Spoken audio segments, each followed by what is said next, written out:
여러분은 여러분 자신의 삶을 어떤 관점에서 바라보고 계십니까? 어떤 사람들은 굉장히 긍정적으로 내 삶은 참 빛나는 인생이었다 이렇게 평가하는 사람이 있는가 하면, 또 젊은이 중에서는 앞으로 내 인생은 빛나는 인생이 되었으면 좋겠다 그렇게 소망하기도 하겠죠. 또 어떤 분들은 내 인생은 그렇게 빛나는 인생이 아니었다. 또 젊은이들 중에는 비관적인 사람은 앞으로 내 인생이 빛나기는 힘들 것 같고 그냥 평범하게라도 살았으면 좋겠다 이렇게 생각하는 사람들도 있을 겁니다. 이 독일의 대문호로 알려져 있는 괴테라는 사람이 있습니다. 이 괴테라는 사람은 아주 노년까지 장수를 누렸는데 인생을 돌아보며 그는 이렇게 인생의 타이틀을 붙였습니다. 하나님의 신비스러운 작업장. 우여곡절이 있고 넘어짐이 있고 자빠짐이 있고 고난과 역경이 있지만 결국에는 하나님께서 그것을 아름답게 만들어 가시는 작업장이라는 거죠. 마치 목공의 작업장에 가면 아름다운 도구를 만들기 전에 목공을 깎았던 톱밥이나 나무 쓰레기들이 깔려 있는 그 험악한 모습이 더럽게 보이지만 그 작업장에서는 굉장히 아름다운 작품이 나오는 것처럼 인생은 그렇다라고 그는 설명을 했습니다. 근데 성경에는 인생을 또 이렇게 더 정확하게 묘사해 줍니다. 사도 바울이 하나님 뜻 안에서 하나님의 뜻대로 살아가는 자는 그 자신이 바로 하나님의 마스터피스, 걸작품이라고 하고 있습니다. 그러니까 저와 여러분이 하나님의 걸작품이랍니다. 시시하게 걸려있는 그림이나 예술작품이 아니라 당대의 대화가가 그린 고명한 작품이 바로 우리라는 거죠. 그런데 우리의 만들어내신 분이 그 유명한 작가보다도 더 뛰어난 하나님이라는 거죠. 그러니 우리의 인생이 얼마나 아름답겠습니까?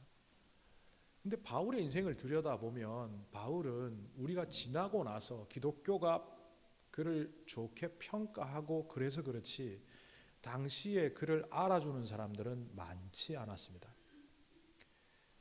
주류 예루살렘 교회 지도자들의 입장에서 보면 바울은 비주류였습니다. 사도행전 15장에서도 보여지는 것처럼 또 많은 신약 성서들을 통해서 드러나는 것처럼 바울은 당시에 주류도 아니었고 환영받는 사람도 아니었습니다. 심지어 자기가 개척한 교회로부터도 배척을 당하는 그런 사람이었습니다. 그런데 우리가 오늘날 2000년이 지난 이후 하나님께서 그를 사용하셨다는 관점에서 보면 그는 그 어떤 사람보다 빛나는 존재였습니다.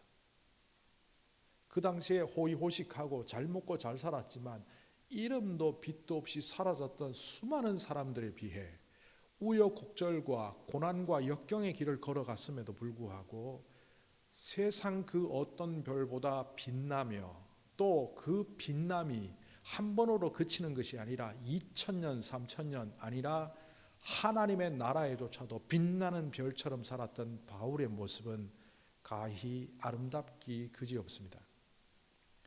19세기에 태어나 20세기 중반까지 활동한 전기를 잘 썼던 아주 뛰어난 작가 한 사람이 있습니다. 그 사람의 이름은 슈테판 츠바이크라는 사람입니다.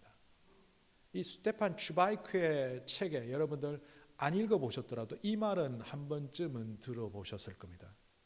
역사적인 순간, 별처럼 빛나는 순간이 인생에 한 번쯤은 찾아온다. 별처럼 빛나는 순간이라는 말로부터 나온 말이 스타입니다. 1930년, 40년 그 무렵부터 헐리우드에서 영화 배우들을 스타라고 지칭하기 시작했던 영화 산업의 그 놀라운 호칭은 사실은 이 작가가 고안해낸 글로부터 나왔다고 많은 사람들이 말을 합니다. 여러분의 인생에 그 역사적인 순간, 별처럼 빛나는 순간이 있었습니까?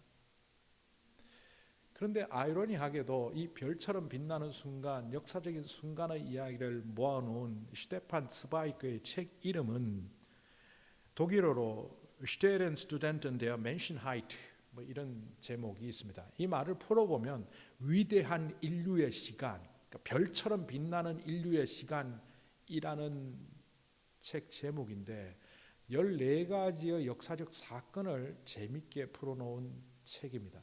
그런데 이것을 우리말로 번역하면서 번역한 사람이 책 내용을 참고해서 제목을 새롭게 붙였습니다. Sternstunden in der Menschheit, 인간의 시간에서 가장 빛나는 순간들이라는 제목이 붙어있는 책을 한국말로 이렇게 붙였습니다. 광기와 우연의 역사.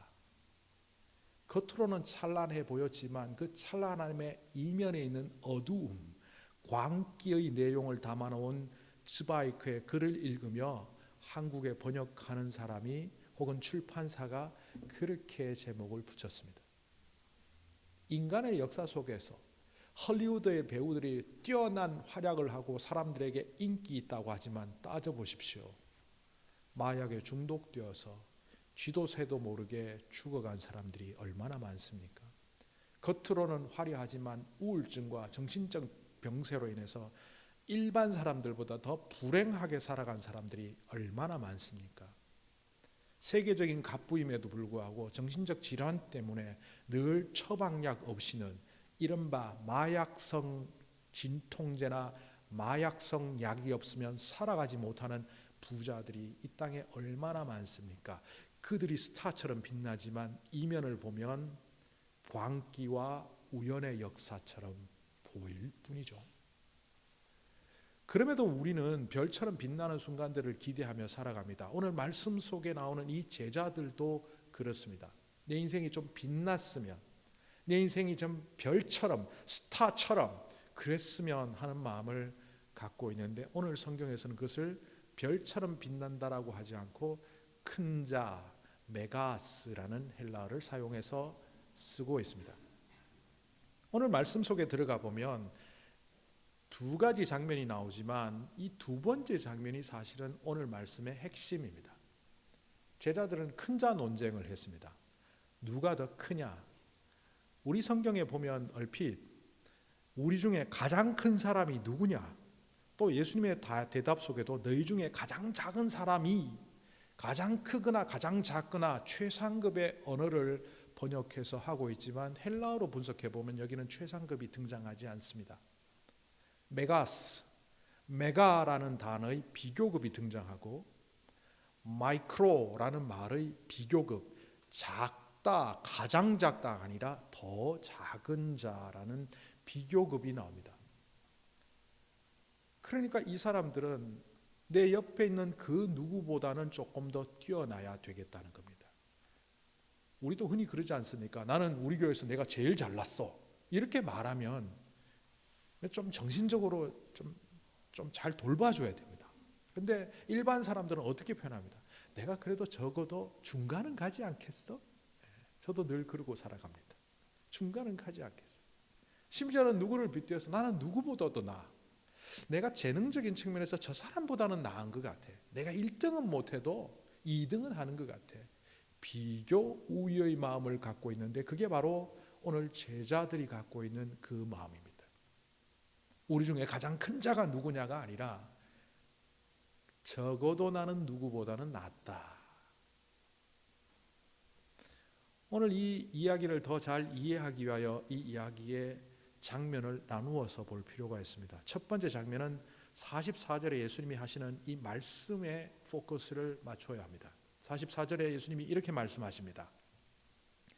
너희는 이 말에 귀담아 들어라. 인자는 사람들의 손으로 넘어갈 것이다. 귀담아 들어라라는 말은 부가 설명이라면 예수님이 하신 말씀은 비교적 간단한 한 문장입니다. 인자는 사람들의 손으로 넘어갈 것이다. 이 말씀을 하시는 배경이 어떻습니까? 오늘 43절에 보면 간질병 어린이를 고치고 난 다음에 사람들이 그 예수님의 능력 행하심을 보고 놀라고 감탄하였다라고 합니다.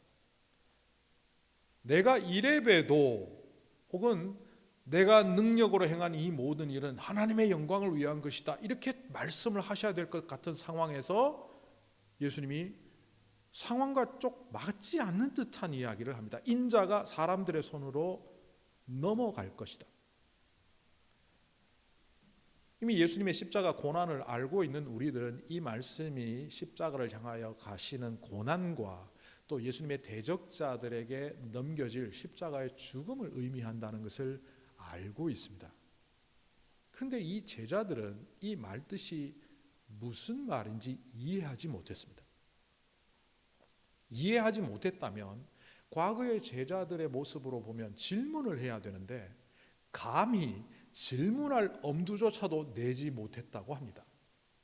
왜 그랬을까요?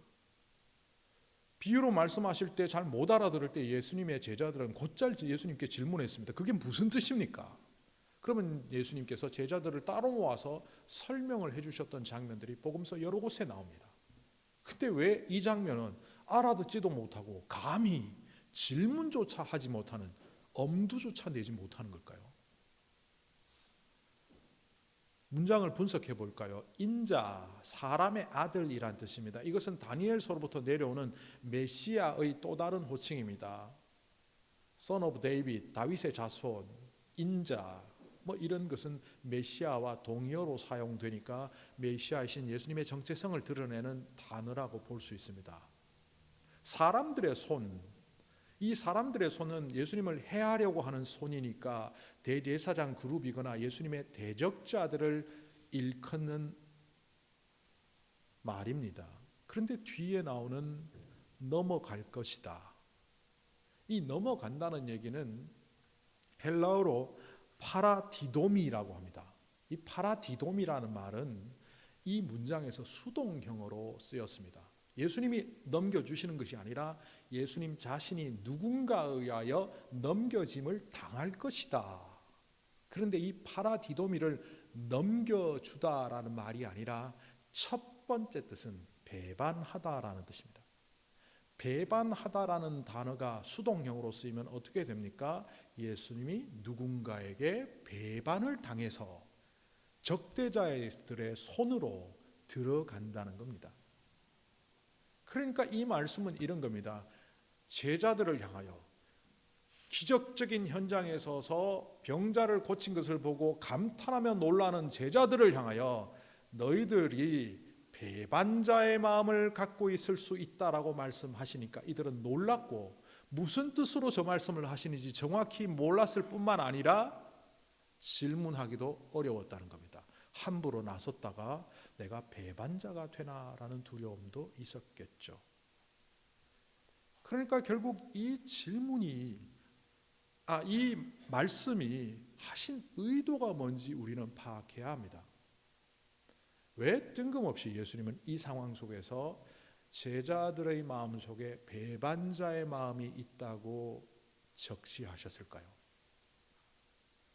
간단하게 말하면 가룟 유다를 쏘기 위하여 그렇게 하신 걸까요? 그러나 이 말은 불특정 다수, 이른바 복수의 사람들에게 하신 겁니다. 그렇다면 그 제자 무리들이 공통적으로 예수님을 배반할 수 있는 마음이 있다는 뜻으로 하신 거라는 거죠. 그런데 이 첫 번째 장면은 사실 두 번째 장면과 긴밀하게 연결이 되어 있습니다.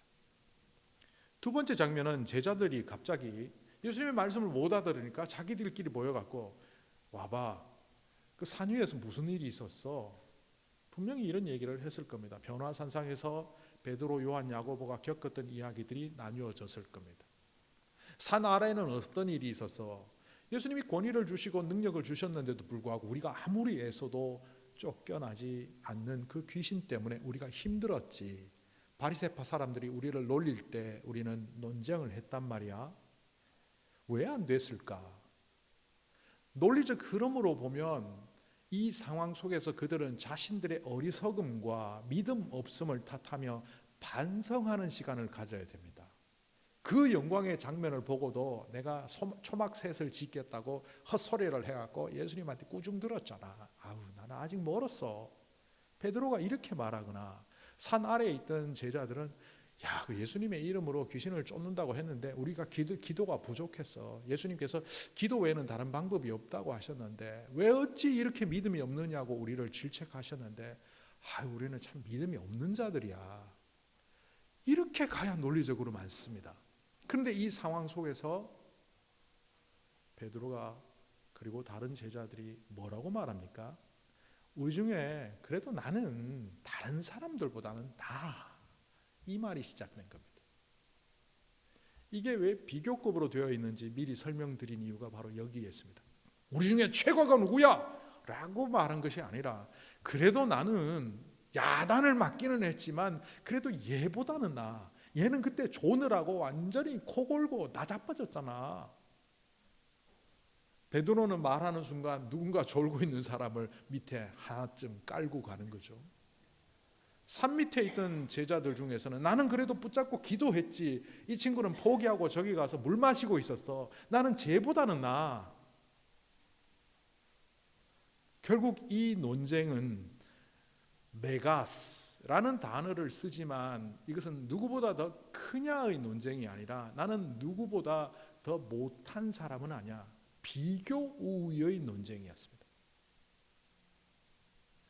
이 비교 우위의 논쟁에 또 혹은 큰 자 메가스 논쟁을 생각하다 보니까 저는 사도행전 8장의 한 인물이 떠올랐습니다. 그는 베드로와 동일한 이름을 갖고 있는 시몬이라는 마술사입니다.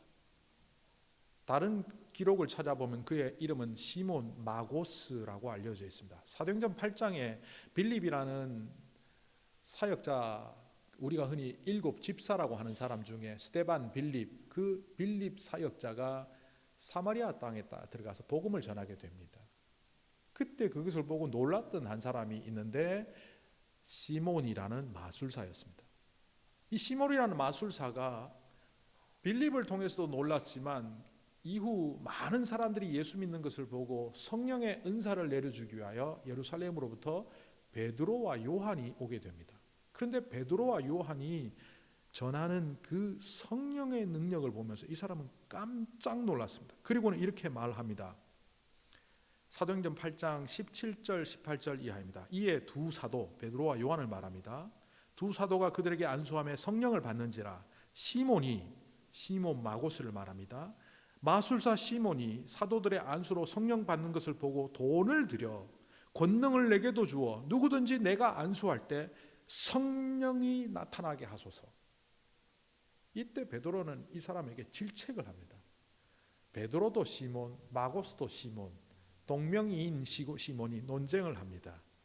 베드로가 이르되 네가 어찌 하나님의 선물을 돈 주고 살려고 생각하느냐?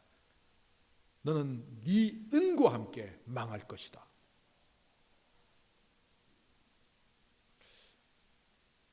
성물을 매매하는 현상 혹은 성직을 매매하는 현상을 영어로 사이머니라고 합니다. 그것은 바로 이 시몬 마고스의 이름으로부터 왔습니다.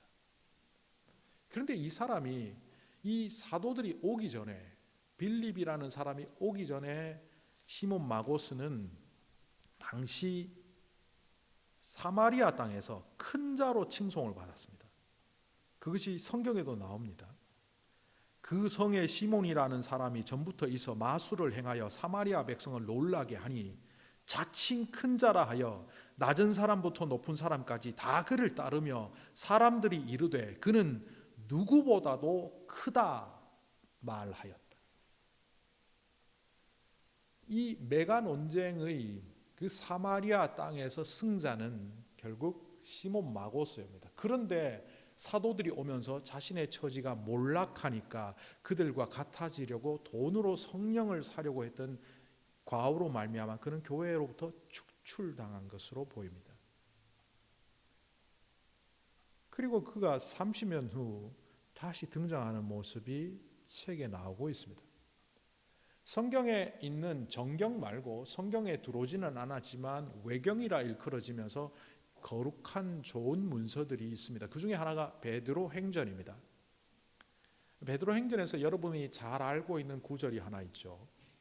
Quo vadis Domini. 두려워서 로마를 빠져나가던 베드로가 환상 중에 예수님을 새벽에 만나고 그 만난 예수님을 향하여 구오 어디로 바디스 가십니까? 도미니 주님. 우리 코바디스 영화에서 알고 있는 그 고 바디스 도미니, 그게 이 베드로 행전에 나오는 이야기입니다. 이 시몬 마고스의 이야기도 나오는데 이제 사도행전 8장으로부터 30년이 흘러 네로 황제 AD 60년 무렵에 네로 황제가 베드로를 잡아오고 또 시몬 마고스는 네로의 측근으로 그 자리에 서서 경쟁하는 이야기가 나옵니다. 마치 바로 앞에서 모세와 술사들이 대결했던 모습이죠.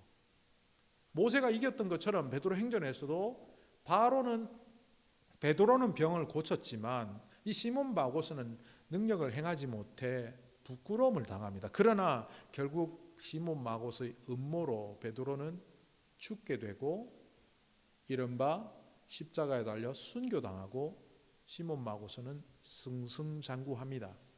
그래서 그는 내가 더 큰 자라 이렇게 일컬으며 살았겠지만 그의 인생이 어떻게 끝났는지 우리는 정확히 모르지만 그는 하나님의 역사 속에서 마귀의 도구에 불과한 자입니다.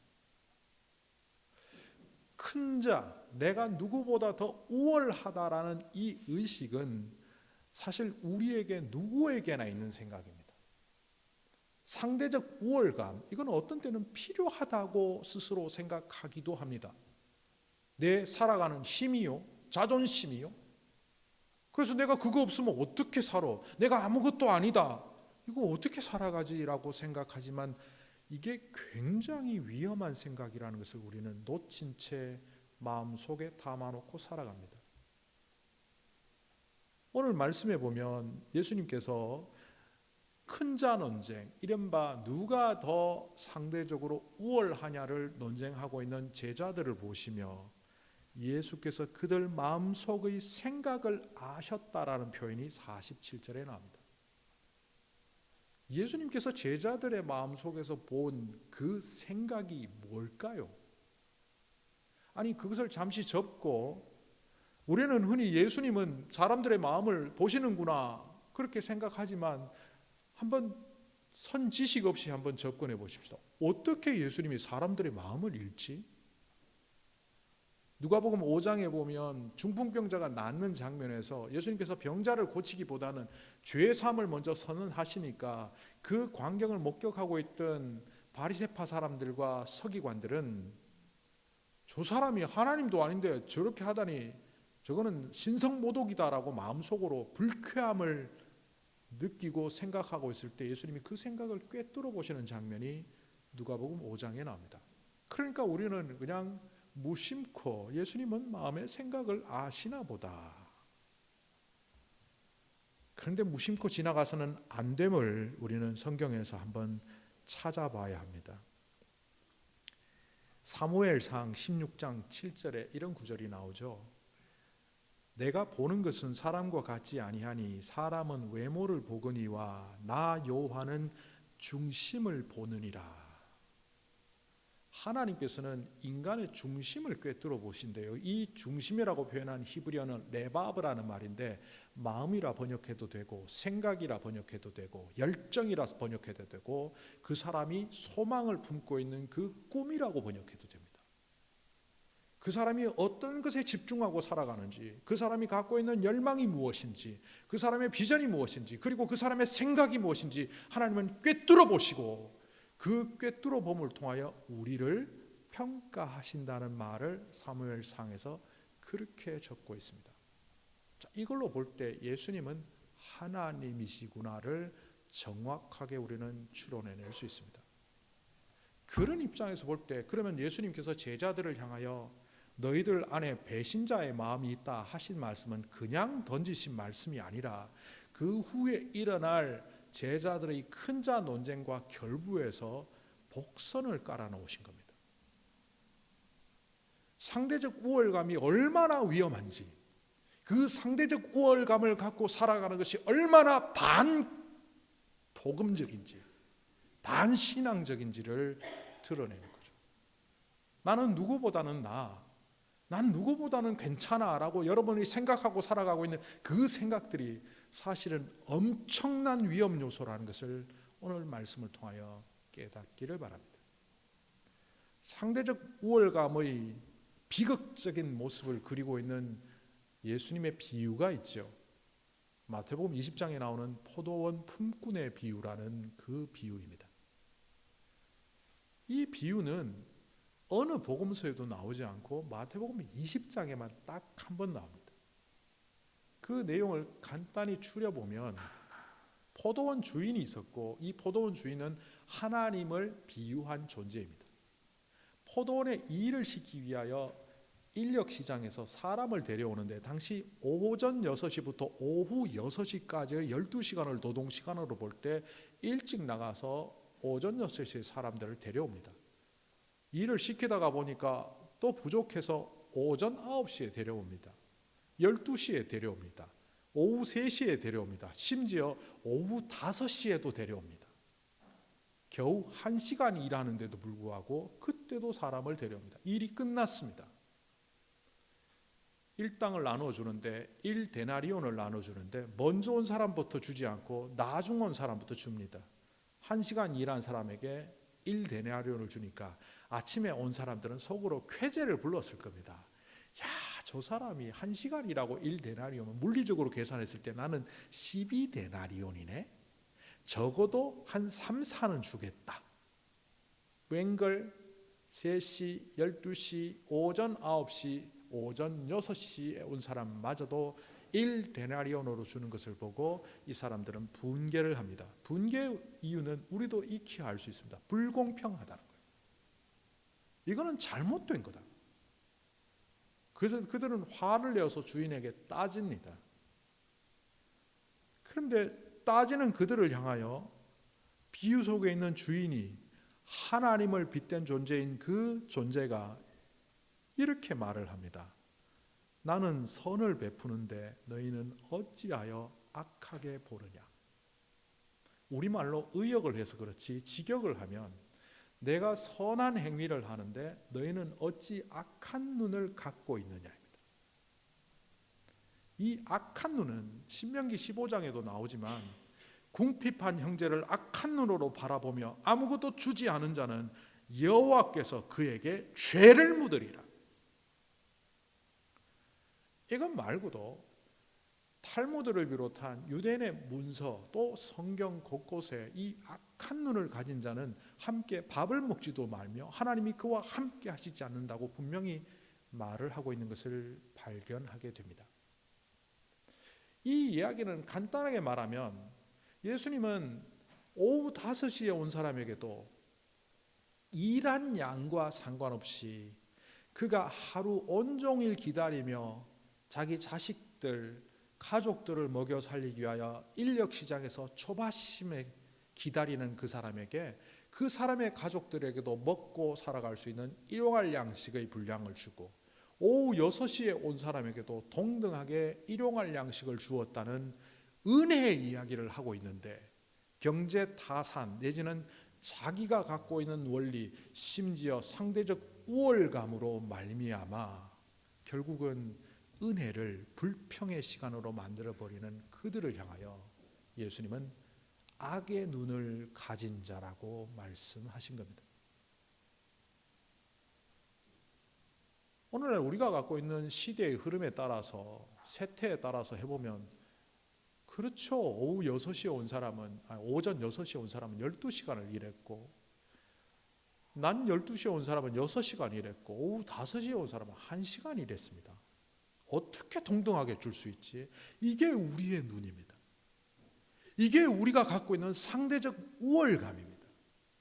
이 상대적 우월감은 어느새 다른 사람을 경시하는 안목으로 나타납니다. 쟤는 나보다 못해. 경시합니다. 그런데 여기에 더 숨은 위험함이 뭔지 아십니까? 점수를 매기는 겁니다. 쟤는 59점, 나는 60점. 1점 차인데 아무 차이도 아닌데 쟤는 나보다 못해. 사람들에게 등급을 매기고 사람들에게 가치를 매기는 것은 결국 뭘로 나타나느냐? 그 사람을 혐오하고 차별하는 모습으로 나타납니다. 어느 인종은 어느 인종보다 못해라는 서구 사회를 200년 동안 휘몰았던 그 생각은 지금도 유럽 사회, 미국 사회에 잔존하지 않습니까? 우리 인종은 저 인종보다 나아. 요즘 일어나는 아시안 혐오 사상도 사실은 혐오주의도 그것과 연결되어 있지 않습니까? 우리가 피해자일 때는 그런가 보다 하며 살지만 우리 또한 그 상대적 우월감 때문에 이 교회라는 은혜의 장소에서 마치 아침 6시에 나온 일꾼과 오후 5시에 나온 일꾼의 그 차별과 혐오로 말미암아 서로 갈등하는 모습을 교회 안에서 불평과 불만의 장소로 만드는 것을 우리는 실제로 하고 있지 않습니까? 주님은 은혜를 말하는데, 주님은 사랑을 말하는데, 형제의 가난함을 돌보라는 선한 눈을 가지라고 말하는데, 여전히 우리는 상대적 우월감 때문에, 내가 더 잘 살아보겠다는 그 마음 때문에 상대를 무시하고 경시하고 평가하는 눈을 갖고 있지 않습니까? 이런 우리에게 혹은 제자들에게 주님은 더 작은 자가 되라고 오늘 말씀에서 말씀하십니다. 오늘 번역대로 하면 가장 작은 자가 큰 자니라. 여기도 비교급이 사용되었습니다. 더 작은 자가 되는 사람을 통하여 하나님은 일하신다는 뜻입니다. 하나님 나라에서 큰 자, 이 큰 자는 어떤 의미냐면 별처럼 빛나는 존재입니다.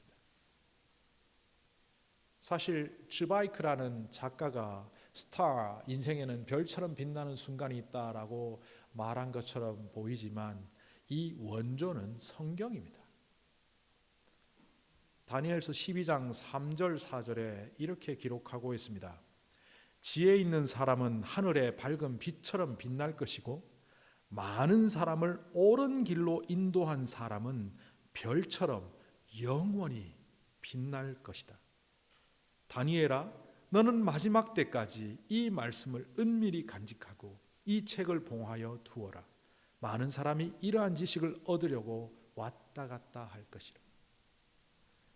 세상에서는 헛된 정보로 내가 빛나는 스타가 되기 위하여, 내가 더 우월감을 갖는 존재가 되기 위하여 나의 지식을 쌓고 나의 능력을 자랑하고 그렇게 하면 나는 빛나는 존재로 살아갈 것이라고 착각하지만 거짓 소식이랍니다. 옳은 길로 인도하며 오히려 오늘 말씀의 예수님의 가르침처럼 누구보다 더 작은 자, 더 극단적으로 표현하면 나는 아무것도 아니라는 I am nothing의 순간에 설 때 우리는 something이 되고, 하나님께서 우리는 아무것도 아니다라고 하는 그 선언의 자리에 임하셔서 우리를 하나님의 위대한 자로 하늘의 별처럼 세운다는 사실을 우리는 오늘 말씀을 통하여 경청해야 합니다. 저와 여러분은 세상에 잠깐 빛났다 사라지는 가짜 스타가 아니라 하나님의 뜻에 따라 그 뜻을 순종하고 살아갈 때 영원히 빛나는 하나님 나라의 별이 되라고 하십니다.